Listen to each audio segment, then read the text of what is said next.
MS began in my life in 2008. I loved my sport, loved my football especially. That's what I got up every morning for. I was a school jock, went and played for a VFL club in Port Melbourne. So it was a huge change for people that I haven't seen in a long time, especially to see me in a state that I was in. I was lucky to be working more of a desk job when I got my diagnosis. All I had was a bit of double vision, and that was corrected pretty easily with an eye patch at the time. 6 months after, my symptoms came back, not in the form of double vision, but I had trouble moving my legs. I guess I've been keeping my disease silent. It was invisible to most, and it wasn't until I was walking through the office and I fell flat on my face.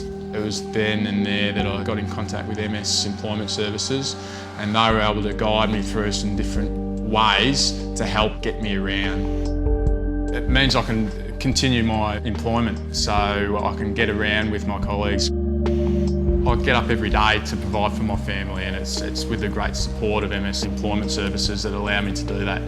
And it's just the little help of some small little things that helped me keep my employment. My family are my rock.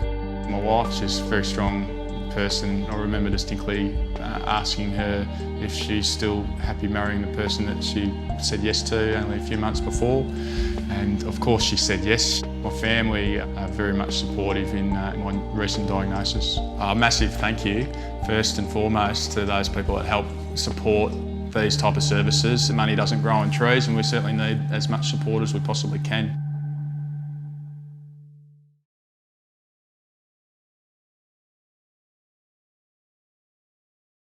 I suppose my MS story would begin, the week where I started feeling quite a lot of vertigo, and it culminated in a trip to the hospital.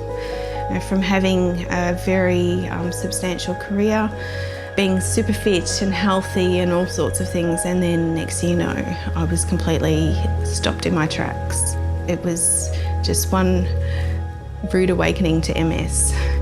When I finally got home, I was at home for many months. I'd become increasingly reliant on the children. I'd wait until they got home from school to even leave the house because I needed to lean on them. So I reached out to the services of MS. I spoke to people at Connect, and I was lucky enough to get put in contact with an occupational therapist. She came to my house, which was great, and directed me into how I could manage my MS better. Physiotherapy to assist with my balance issues and to manage the vertigo, and then putting in place proper sleeping patterns through the day to deal with fatigue. That made life for our family so much better as I started to improve. It was lovely to see the kids a bit happier. I'm so grateful for having the opportunity to have an occupational therapist to come and see me, and the fact that that was provided because someone donated, means the world to me.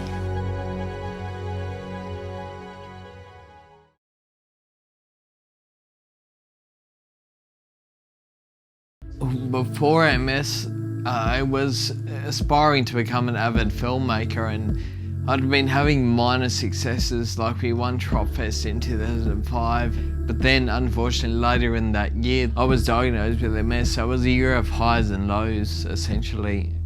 Back in 2006 maybe was probably the worst time that I've ever had with MS, because my symptoms were just going bonkers, and my legs were going, and my eyes were going, and my brain was going, and everything was just going crazy. I couldn't work out what I'd done. It felt like MS was firing or burning, and it was the fear that was probably driving me to contact MS Connect and speak with them. And I actually was connected with someone who suffered from MS himself, and it was nice to speak to someone who knew where I was coming from, and I've started feeling less alone, and I think that was very important, because in the beginning part I felt very alone.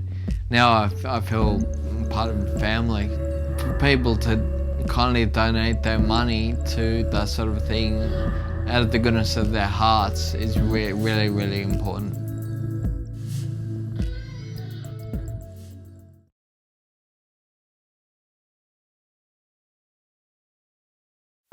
My My MS story started about 17 years ago when I woke up with double vision. The next lot of symptoms happened years and years later. I didn't wake up in the morning and find that my legs didn't work. They just seemed to slowly get worse and worse.